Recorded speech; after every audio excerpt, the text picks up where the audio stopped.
शिवाजी महाराजांची एक पालखी जी आहे ती गडाच्या पायथ्यावरती या ठिकाणी आलेली असल्याचं सध्या आपल्याला पाहायला मिळते आणि त्या पालखीला जे आहेत ते तिन्ही नेते मंडळी जे आहेत ते आता नतमस्तक होताना आपल्याला सध्या पाहायला मिळत आहेत। मुख्यमंत्री देवेंद्र फडणवीस, उपमुख्यमंत्री अजित पवार आणि उपमुख्यमंत्री एकनाथ शिंदे जे आहेत ते पालखी या ठिकाणी किल्ले शिवनेरीवरती पालखीचं दर्शन घेतील आणि त्यानंतर साहसी क्रीडा खेळासाठी ज्या ठिकाणी मोकळी जागा आहे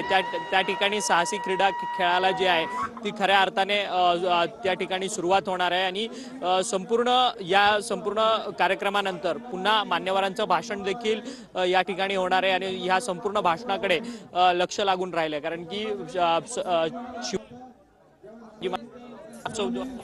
देशभरात राज्यभरात